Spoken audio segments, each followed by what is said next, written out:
সূরা মুমিনুন আল্লাহ সুবহানাহু ওয়া তাআলা বলেন, ক্বালা কাম লাবিসতুম ফিল আরদি আদাদা সিনিন। আল্লাহ সুবহানাহু ওয়া তাআলা হাসরের ময়দানে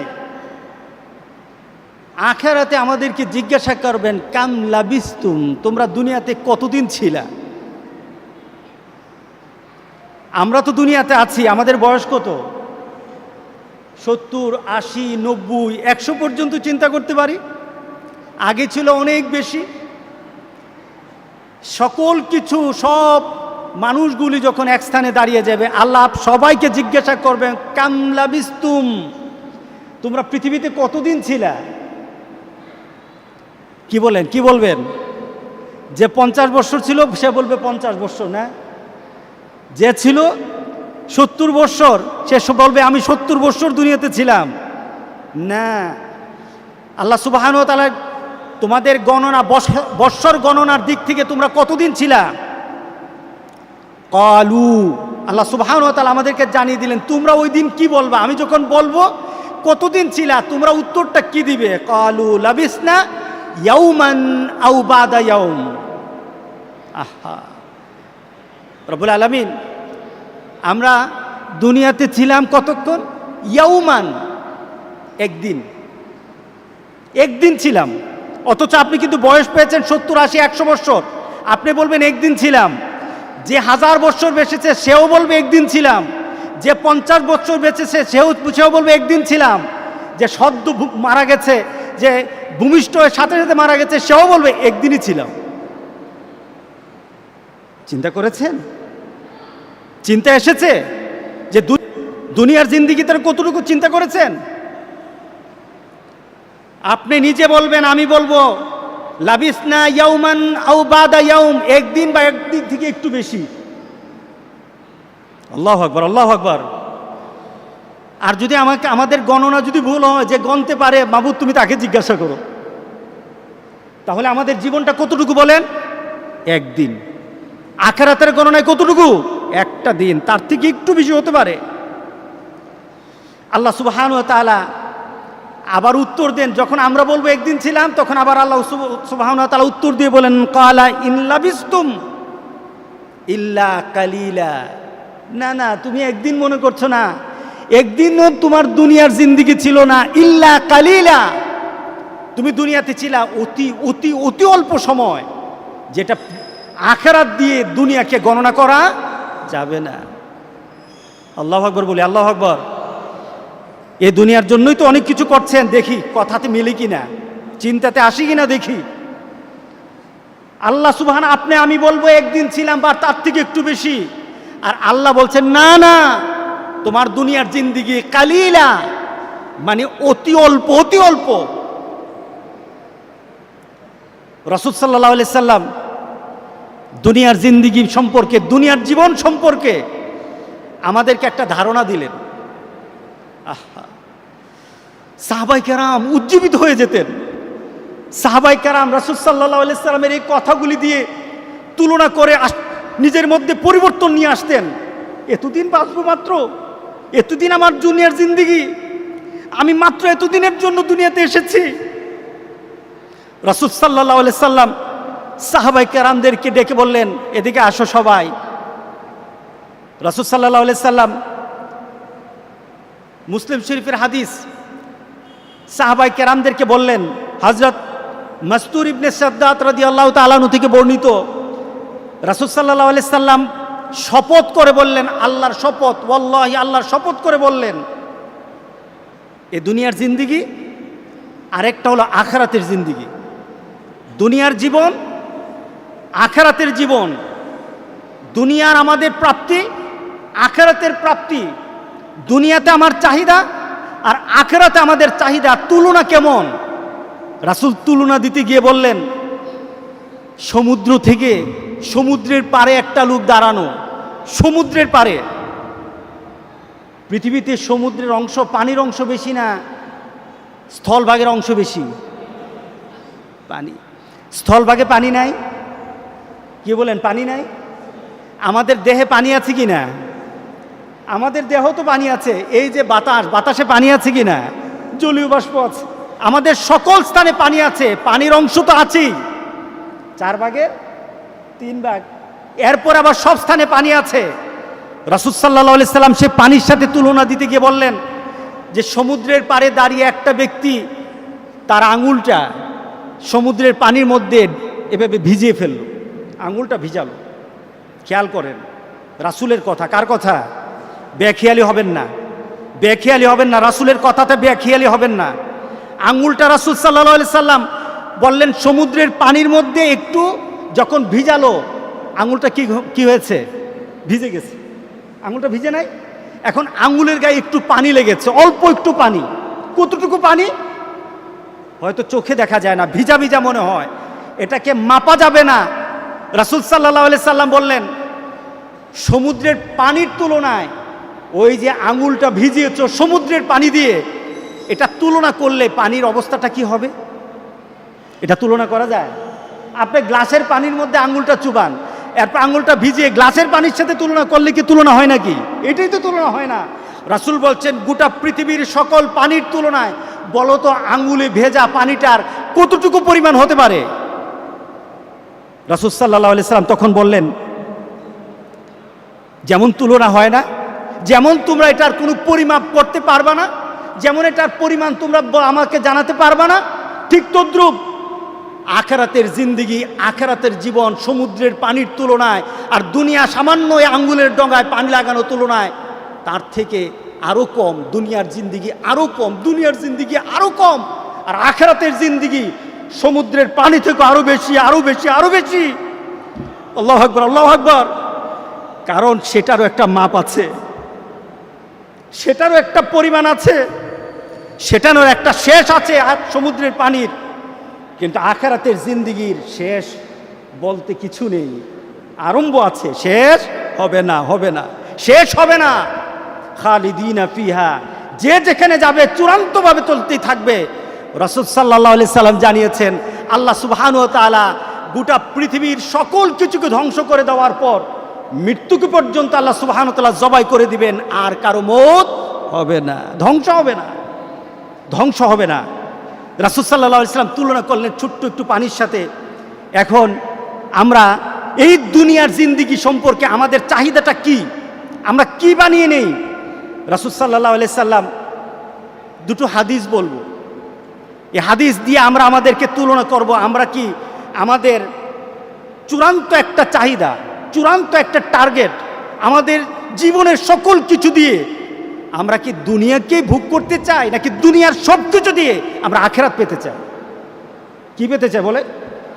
আমার জীবন, যেটা আমরা বলে থাকি, যেটা আমরা চূড়ান্তভাবে বলে থাকি যে ইন্না সলাতি ওয়া নুসুকি ওয়া মাহইয়ায়া ওয়া মামাতি লিল্লাহি রাব্বিল আলামিন। আমার জীবনের সকল চাহিদা, আমার জীবনের সকল করণীয়, আমার জীবনের সকল পর্যায়ে একটাই আমার চাহিদা, আমার রবের সন্তুষ্টি। কার সন্তুষ্টি? রবের সন্তুষ্টি। কার সন্তুষ্টি বলেন? রবের সন্তুষ্টি। আমরা আল্লাহ সন্তুষ্টি নিয়ে আমরা চলতে চাই, আমাদের সকল কিছু দিয়ে আল্লাহ রবের সন্তুষ্টি চাই। রাসূল সাল্লাল্লাহু আলাইহি সাল্লাম দুনিয়ার জিন্দেগি নিয়ে একটা তুলনা দিলেন। তুলনাটা কি? কোনো ব্যক্তি দুনিয়াতে তার সকল উদ্দেশ্য, টার্গেট, তার জীবনের সকল চাহিদা দুনিয়াকে বানিয়ে নেয়, এমন আছে না? সে চায় দুনিয়া, সে চায় দুনিয়া, দুনিয়ায় বাড়তে থাকুক, দুনিয়ায় পেতে চাই। দুনিয়ার জন্য যা করা দরকার, যদি মারামারি করা লাগে দুনিয়ার জন্য মারামারি করব। যদি কারোর সাথে সম্পর্ক নষ্ট করতে হয় তাহলে দুনিয়ার জন্য সম্পর্ক নষ্ট করব। যদি কারো খারাপ বলতে হয় দুনিয়ার জন্য খারাপ বলবো। কি বলেন, ঠিক আছে কিনা বলেন? যদি মা বাবার সাথে খারাপ আচরণ করতে হয় দুনিয়ার জন্য মা বাবার সাথে খারাপ আচরণ করে, ঠিক না? রাসূল সাল্লাল্লাহু আলাইহি সাল্লাম এই ধরনের আচরণ যারা দুনিয়াকে পেতে চায়, শুধু দুনিয়াই চায়, দুনিয়াই চায়, দুনিয়াই চায়, তাদের ব্যাপারে রাসূল সাল্লাল্লাহু আলাইহি সাল্লাম কি বলছে দেখেন, মান আসাবহা মান কানাতিল আখিরাতু হুম্মা জাআলাল্লাহু গিনাহু ফি কলবিহি ওয়া জামালাহু শামলা রাসূল সাল্লাল্লাহু আলাইহি সাল্লাম এই ব্যাপারে তুলনা দিতে গিয়ে বলেন যে যারা নিজেদের টার্গেট বানিয়ে নেয় আখিরাতকে, মান কানাতিল আখিরাতু হুম্মাহু, যে যার জীবনের চাহিদা আখিরাতকে বানিয়ে নেয়, টার্গেট আখিরাতকে বানিয়ে নেয়, তো আল্লাহ সুবহানাহু ওয়া তাআলা কি করেন, জালাল্লাহু গিনাহু ফি কলবিহি, আল্লাহ সুবহানাহু ওয়া তাআলা তার অন্তরকে আল্লাহ সুবহানাহু ওয়া তাআলা ধনী বানিয়ে দেন। আলহামদুলিল্লাহ বলি। আপনি টার্গেট করবেন আখিরাত, আপনি টার্গেট করেন আখিরাত। আল্লাহ সুবহানাহু ওয়া তাআলা বলেন মানুষ ধনী হয় দুটো দিক থেকে, একটা হলো সম্পদের দিক থেকে আর একটা হলো অন্তরের দিক থেকে, দুদিকে ধনী মানুষ। আল্লাহ সুবহানাহু ওয়া তাআলা বলেন সম্পদ নেই কিন্তু আখিরাতকে টার্গেট করেছো, এর জন্য তোমাকে আমি অন্তরের দিক থেকে ধনী বানিয়ে দেব। সুবহানাল্লাহ, সুবহান। এরপর ও জামালাহু শামলা, আল্লাহ তাআলা তার সম্পদকে সহজ করে দেন, তার সকল কিছুকে সহজ করে দেন। সে একটা ঘর আছে, তার চলার মতো একটা কর্মের ব্যবস্থা আছে, তার পরিবারের পরিজন আছে, সে সব কিছু পেয়ে একটা সন্তুষ্ট চিত্তে 5 ওয়াক্ত নামাজ ঠিকভাবে আদায় করে, যখন যে সময় ইবাদত করা দরকার ইবাদত ঠিকভাবে করে, যখন রাতের বেলা ঘুম থেকে উঠে আল্লাহকে ডাকা লাগে সেইভাবে ডাকে, যখন ঘুমানো দরকার ঘুমায়। তার একটা তৃপ্তিময় চেহারা সব সময় লেগেই থাকে। কিন্তু দুনিয়ার দিকে তাকালে দেখা যায় তার কিছু নেই, কিন্তু তার অন্তরের মধ্যে মনে হয় সে অনেক ধনী হয়ে গেছে। আছে কি না এমন? আলহামদুলিল্লাহ। তাকে দেখলে, আমি অনেক দিন আগে একটা লোকের বাড়িতে গেলাম, দেবিদ্দার বাড়ি, উনি চাকরি করতেন, রিটায়ার্ড করলেন। লোকটা বয়স্ক লোক। তা আমি উনার এই বয়সে উনি তো হাসি খুশি। আমি বললাম আপনি তো অত্যন্ত প্রাণবন্তক মানুষ, অত্যন্ত সুন্দর মানুষ, অত্যন্ত প্রাণবন্তক মানুষ। হুজুর আমার দুনিয়াতে কোনো চাহিদা নাই। আমি কি অনেক কিছু করে ফেলছেন না? কেন হুজুর একটা ঘর আছে আলহামদুলিল্লাহ, কিছু সম্পদ হয়েছে চলার মতো আলহামদুলিল্লাহ, সন্তানাদি আল্লাহ দিয়েছেন, সবাই যার যার অবস্থানে ভালো আছে আলহামদুলিল্লাহ। আমার এখন টেনশন নাই। আমি নামাজ পড়ি, জিকির করি, কোরআন তেলাওয়াত করি, মানুষের সাথে ভালো ব্যবহার করি, কারোর সাথে ধোঁকা দিই না। যখন নামাজ পড়ি ভালো লাগে, যখন ঘুমাই তখনও ভালো লাগে, রাতের বেলা উঠি তখনও ভালো লাগে, আমার কোনো রোগও নাই। তার অন্তরের মধ্যে শান্তি কে ঢেলে দিল? হ্যাঁ, আল্লাহু আকবার, আল্লাহু আকবার। তার সম্পদ যতটুকু আছে সন্তুষ্ট হয়ে গেছে। এই সন্তুষ্টতা ঢেলে দিলেন কে? আল্লাহ ঢেলে দিয়েছেন। অন্তরের শান্তি কিনা যাবে না।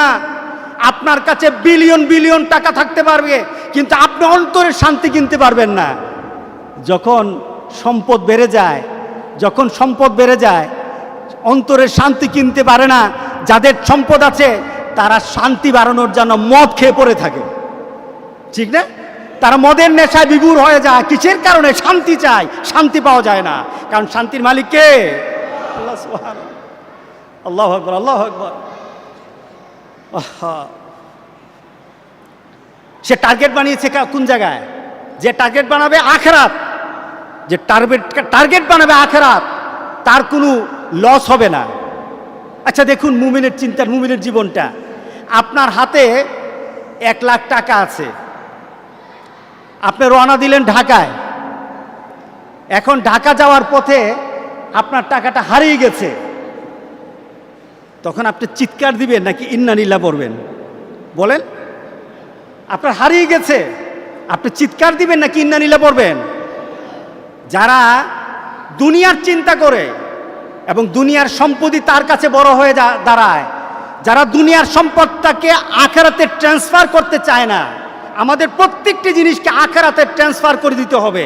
আমি খেতে বসি, বিসমিল্লাহ বলে খাই, আলহামদুলিল্লাহ বলে শেষ করি। তার মানে কি? খাওয়াটা শেষ হয় নাই, আমার আল্লাহ শুকুরের মাধ্যমে, শুকরিয়ার মাধ্যমে এবং বিসমিল্লাহ বলে আরম্ভ করার মাধ্যমে আমি আমার খাদ্যটাকে জান্নাতে ট্রান্সফার করে দিয়েছি। আমি যখন ঘুমাই, আমার ঘুমটাকে আমি মনে করি যে আমার দেহের জন্য নয়, আমি আমার ঘুমটাকে দেই আমার শরীরটাকে তাজা করার জন্য, শরীরটাকে সুস্থ করার জন্য। কিসের জন্য? আমি যেন তাহাজ্জুদের নামাজটা পড়তে পারি। আমি যখন নামাজে দাঁড়াই আমার শরীর যেন ভালো থাকে, সুন্দরভাবে যেন 5টা ওয়াক্ত নামাজ পড়তে পারি। এই শরীরটাতে এনার্জি আনার জন্য আমি ঠিকভাবে ঘুমাই। এই ঘুমটাকে আল্লাহ সুবহানাহু ওয়া তাআলা জান্নাতের ঘুম বানিয়ে দিবেন। আপনি এটাকে কনভার্ট করতে পারছেন না জিনিসগুলিকে। আল্লাহ সুবহানাহু ওয়া তাআলা তোমার অন্তরে শান্তি বের বানাতে চাও, তোমার অন্তরটাকে তুমি ধনী বানাতে চাও, অন্তরে ধনী হন, অন্তরে ধনী হন। সম্পদে ধনী শান্তি নাই। আমাকে একজন বিশিষ্ট সম্পদশালী এই কোভিড-19 মধ্যে বলছে পেরেশানিতে ঘুম আসে না। কি ব্যাপার? যে আমার ব্যবসা প্রতিষ্ঠান, আমার সম্পদ, এগুলি কিভাবে রক্ষা করব?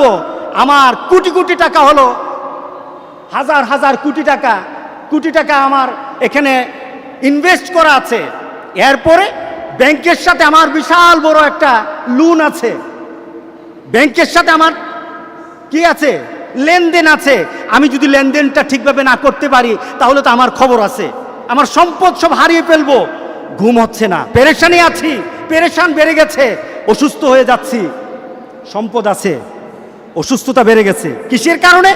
তার অন্তরের মধ্যে কি নাই? ধনীত্ব নাই। তার অন্তরের মধ্যে আল্লাহ সুবহানাহু শান্তি ঢেলে দেয় নাই। সুতরাং শান্তি পেতে হলে আমাদের প্রত্যেকটি কাজ দিয়ে টার্গেট বানাতে হবে কোন জায়গা? জান্নাত। যারা বানাতে পারে, রাসূল সাল্লাল্লাহু আলাইহি সাল্লাম বলছেন তাকে আল্লাহ সুবহানাহু ওয়া তাআলা অন্তর দিয়ে ধনী বানিয়ে দেন। এরপরে রাসূল সাল্লাল্লাহু আলাইহি সাল্লাম বলছেন ওয়া আতাতহুদ দুনিয়া ওয়া হিয়া রাগিবা, আর দুনিয়াকে সে মনে করে এই জায়গা আমার ভালো না, এটা আমার জন্য ভালো ব্যবহার করবে না, দুনিয়া কখনো আমার সাথে ভালো আচরণ করবে না। সে দুনিয়া থেকে যে কোনো আচরণ পায়, দুনিয়া থেকে তার কোনো জিনিস হারিয়ে যায়, সে তখনই সাথে সাথে আল্লাহর দরবারে বলে ইন্না লিল্লাহ। আল্লাহু আকবার বলেন না? যে কোনো জিনিস তখন তার দুনিয়ার মধ্যে তার সাথে যে কোনো জিনিস যখন উল্টা হয়ে যায় সে তখনই বলে ইন্না লিল্লাহ ইন্না লিল্লাহ ইন্না লিল্লাহ। আল্লাহু আকবার। মান কানাতিদ দুনিয়া হাম্মা জালাল্লাহু ফাকরাহু বাইনা আইনাইহি, আর যে দুনিয়াকে টার্গেট করে, কোন জায়গা টার্গেট করে?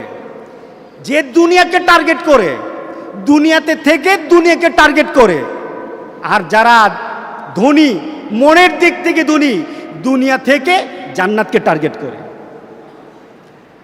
আমি অনেক সময় কথাটা বলি যে গাড়ি যে ড্রাইভ করে,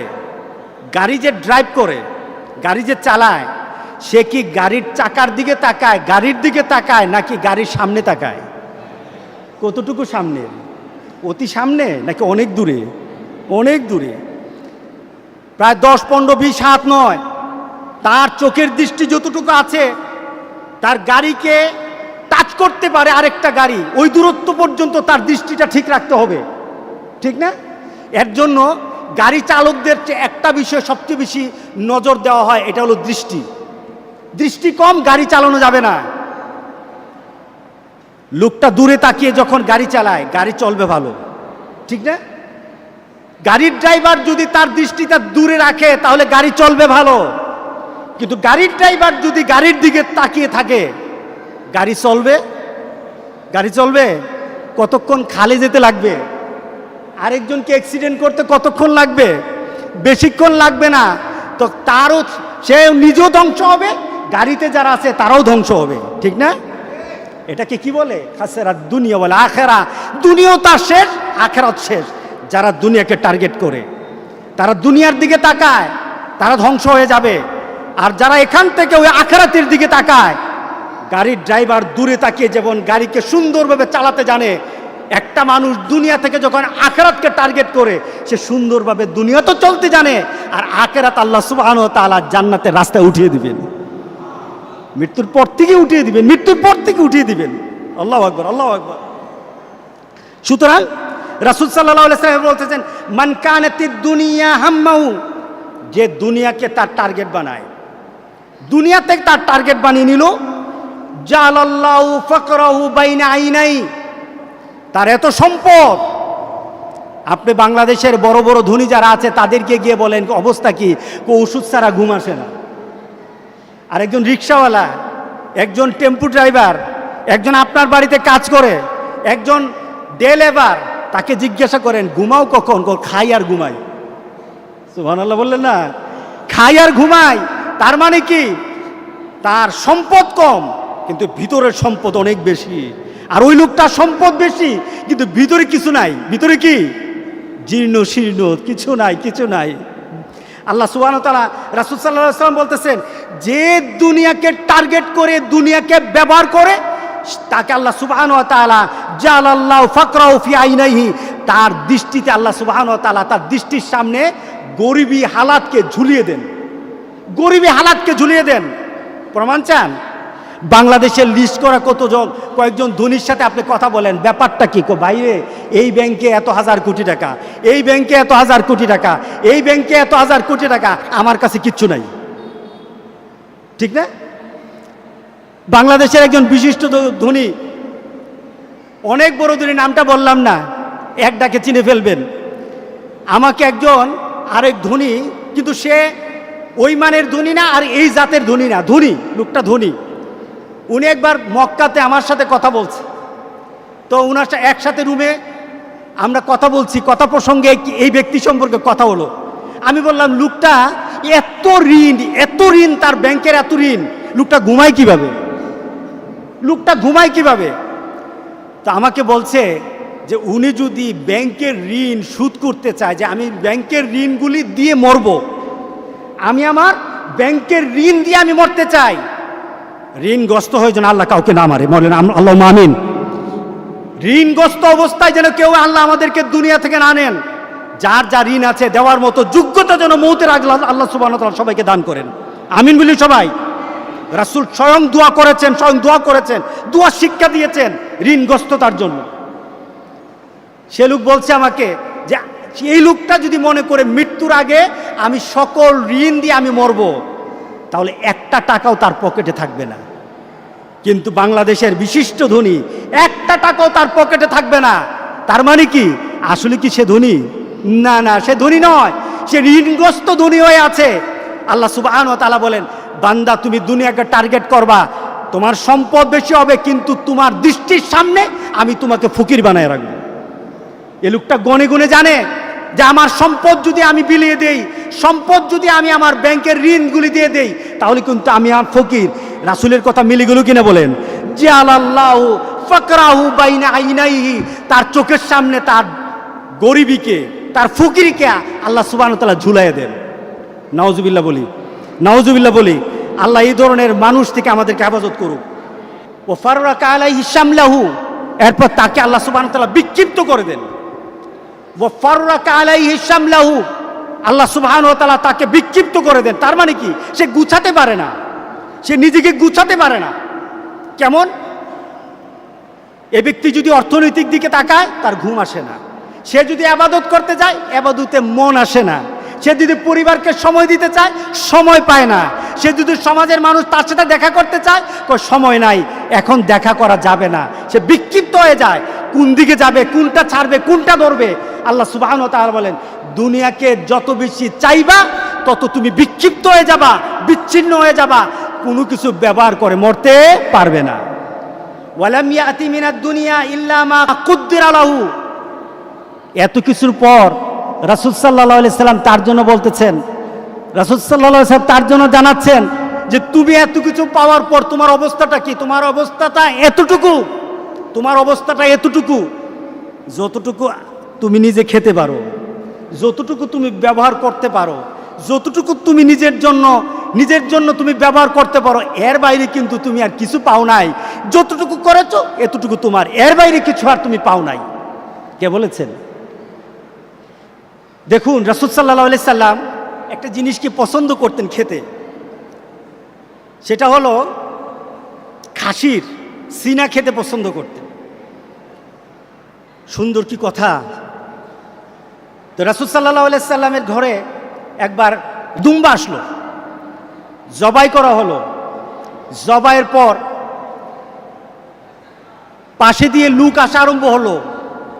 গরিব মানুষ কিছু চায়, কিছু যে চায় তাকে দেওয়া হয়, যে চায় তাকে দেওয়া হয়। মা আয়েশা সিদ্দিকা রাদিয়াল্লাহু তাআলা বন্টন করছেন, দিচ্ছেন। অথচ রাসূল নিজের জন্য জবাই করেছেন। মা আয়েশা সিদ্দিকা রাদিয়াল্লাহু তাআলা যে আসে যাই চায় তাকে খালি দিচ্ছেন। দেওয়ার এক পর্যায়ে দেখা গেল সব শেষ, ছোট্ট যে বুকের অংশটা রেখে দিলেন। কারণ এটা কি রাসূল পছন্দ করেন, রাসূলকে খাওয়াবেন, এটা রেখে দিলেন। রাসূল সাল্লাল্লাহু আলাইহি সাল্লাম তার পছন্দের জিনিসটা মা আয়েশা রেখে দিলেন। এমন সময় একটা লোক আসলো, কিছু চাইলো।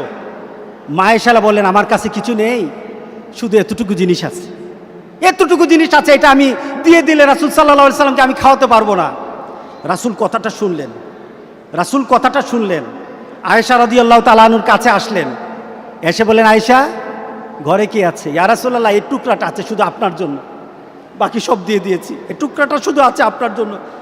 রাসূল সাল্লাল্লাহু আলাইহি সাল্লাম বলেন, আয়েশা এতক্ষণ পর্যন্ত যেটা দিয়ে দিয়েছো এটার মালিক আমি হয়েছি, এটার মালিক তুমি হয়েছো, আর যেটা এখন ঘরে আছে এটার মালিক আমি নই। কারণ এটা খাওয়ার যোগ্যতা, খাওয়ার অবস্থা আমার আছে কিনা আমি জানি না। আয়েশা এটা তাড়াতাড়ি দিয়ে দাও, আমি দুনিয়াতে খেতে চাই না, আমার আখিরাতে আমি জমাতে চাই।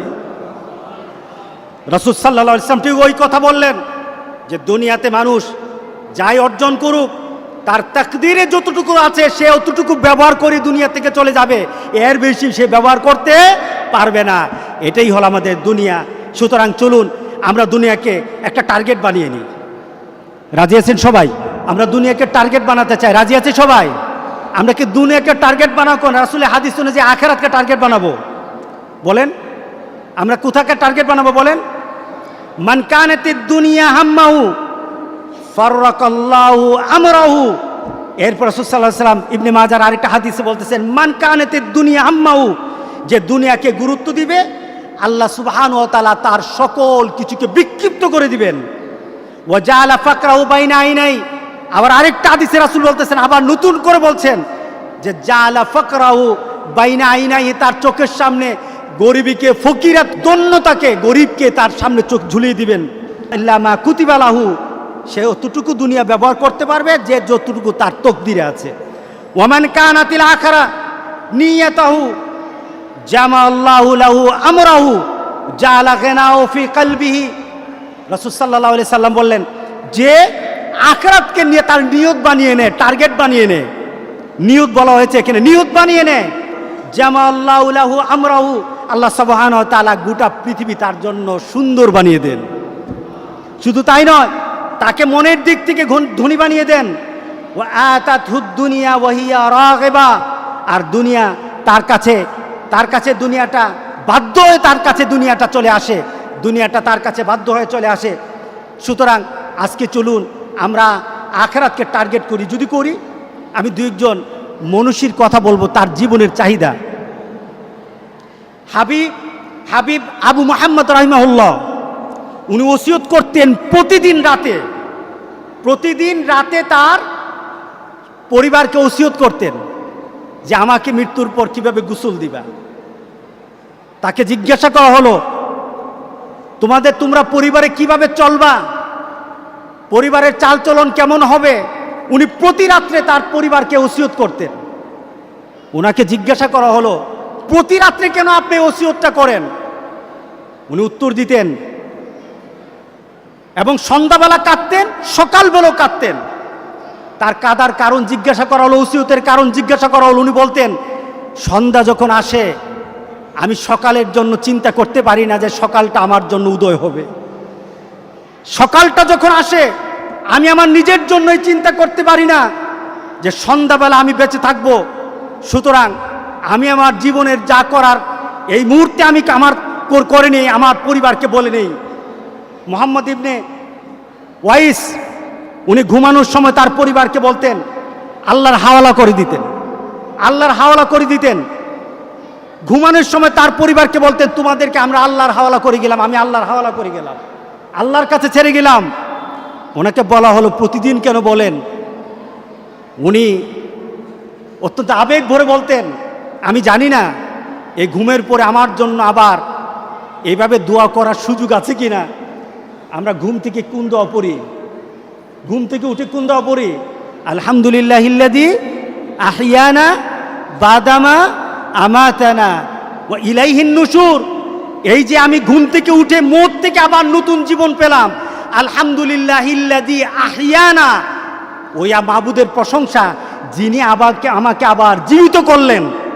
কারণ আমি যখন ঘুমাই তখন আমি মরে যাই, আমি যখন ঘুমাই তখন আমি কি, আমি মরি। আমরা প্রতিদিন তো মরি। আমরা ঘুমের সময় কি দোয়া পড়ি?